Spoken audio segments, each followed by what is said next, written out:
Magandang gabi mga kapas break, at ngayon nga pala gabi at dinner time. Naisipan nga pala namin na magsalo-salo magkakapatid. Pero wala nga pala dyan si Jackie TV, ang aking pangatlong kapatid na sumunod sa akin. Dahil may laro nga pala siya ng basketball sa 9 Basketball Club doon sa may Phase 9. At Chararat nga pala sa 9 Basketball Club na pinamumunuan ni Idol Sir Nubla. At dahil kauwi nga lang din galing sa bakasyon nila Utol Diego at day off din ni Utol Leman at day off ko na rin nga pala Martes, at naisipan na nga namin magsalo-salo. Let's go! The name the Father,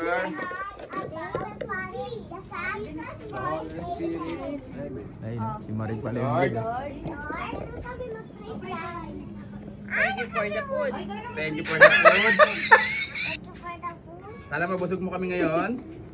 Amen. Okay. Ang galing! Ang galing! Check mo na ka. Okay, pasok. Picture muna tayo. Picture muna tayo. Picture. Picture yan. Picture. Point 5 na. Ate Ashley daw. Picture muna. Point 5 na lang. 0.5. Malabo yung 0.5 eh. At yun, naisipan na nga rin muna nga namin mag picture yan, at kasama na nga rin pala ang aming baby. Nandyan na rin, makikisalo na rin sa amin at nakikisabay nga rin pala siya. Gising siya pero nakikiramdam lang sa amin mga idol. At yun, dinudumog na nga namin at nangunguna na nga si Pepe. Makikita nyo naman, siya talaga ang umaabot, dumudukot, at nandun din ang mahabang kamay ni Kuya Rodlen, talagang kumusubo rin talaga. At yun, medyo pinas forward ko na nga si Uno. Syempre hindi rin magpapatalo yan, katabi ni Mama Dayan niya. At ako pakuha-kuha lang, pakuha-kuha. At yung asawa ko habang karga-karga ang baby, sumusubo na rin. At yung anak ko nga maya-maya rin dumating din kagad.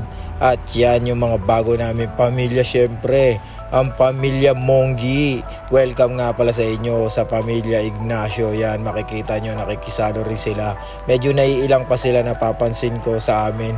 Pero dadapwat, talagang mapapasama na rin yan at mag-e-enjoy na rin yan sa pamilya namin. Hindi nyo alam kung gaano kagulo ang aming pamilya. Sobrang kukulit niyan. At yan, makikita nyo talagang hinahataw namin ng pagkain. At kawawa naman ang kanin at ulam.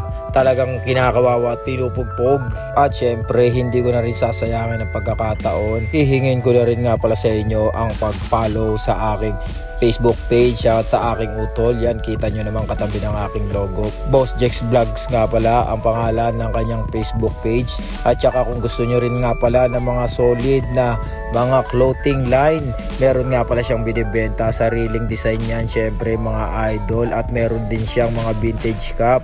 Pwede nyo siyang dalawin sa kanyang Facebook page para makita nyo rin pagla-live selling at ang kanyang pagbablog syempre. At doon makakapamili kayo ng mga design at mga vintage cup na inyong magugustuhan. Talagang napakasolid mga idol. Hindi kayo magsisisi pag kayo'y nag-avail. At saka hindi naman ganun kamahal ang kanyang binibentang mga clothing. At bukod sa magaganda, syempre may mga previous kami dyan ng mga sticker at talagang napakasolid. At naisipan nga namin mag TikTok sa bandang huli. Inyong panoorin ang aming pagti-TikTok mga idol. Makikita nyo dyan kung gaano kami kahataw at gaano ako kalupit. Ayan nga pala ang isa ko sa mga talent, ang aking malupit na dance move at emotion. At yun nga, at ang aming pamangkin, makikita nyo rin mga pamangkin ko yan. At saka si Mareng, ang pinakamatinding pamangkin ko, nandyan din yan. Talagang hahataw yan, mahihayin kasi yung aking anak na babae. Yan si Mareng, matindi no, tigas sa mukha. Oo, lupit diba? And thanks for watching. Goodbye. Huwag kalimutan mag-follow sa aming Facebook page mga idol.